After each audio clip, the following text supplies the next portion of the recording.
এই জন্য ধরেন আপনি যদি আমার একদিন ইনবক্স দেখেন শুধু আমার পেজের, যে কোনো সুস্থ মানুষের জন্য 2-3 মিনিটের বেশি দেখা কঠিন। এখন যেটা হয়েছে, ইভেন আমি আমার পরিবারকেও কাউকে দেখাই না।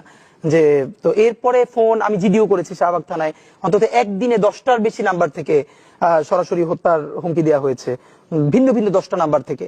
সেই 10টা নাম্বার সহ শাহবাগ থানায় জিডি করেছি, এরপর থেকে আর এর কোনো ইমপ্রুভমেন্ট পাই নাই। তো এটা আপনারা আবার অনেকে মিডিয়া বলবে যে তাহলে আপনি জিডি করেন নাই কেন, এই জন্য করে রাখা। কিন্তু এই জিডি বা কোনো কিছু আমাদেরকে সুরক্ষা দেবে সেটা আমরা মনে করি না। যেই লড়াই আমরা নেমেছি এটা জানি এটা 2-4-6 বছরের কোনো লড়াই না।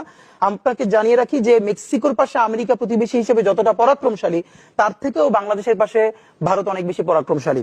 সুতরাং এখানে আমরা একই সাথে অনেককে শত্রু বানিয়েছি, দখলদার দিল্লিকে বানিয়েছি, ফ্যাসিস্ট আওয়ামী লীগকে বানিয়েছি, আরো অনেক ঘরানাকে। সুতরাং আমাদের এই লড়াইটা শুধু 2-4-5 বছরের, এটা খুবই ভুল। আমাদের লড়াইটা চলবে, এবং এই জন্য আমি বলেছি আজকে যদি আমাকে হত্যা করা হয়, যে কোনো মুহূর্তে করা হতে পারে। আমি আমার বন্ধুদেরকে ইনকিলাব কালচারাল সেন্টারে সেদিনকে আমরা সবাই বসে বলেছি যে আল্লাহ যদি আমাকে আগে নিয়ে যায় তারপর তোমাদের করণীয় কি। আমি আমার পরিবার এবং আমার ভাই বন্ধুদেরকে ডেকে বলেছি যে আল্লাহ আমাকে নিয়ে গেলে করণীয় কি হবে।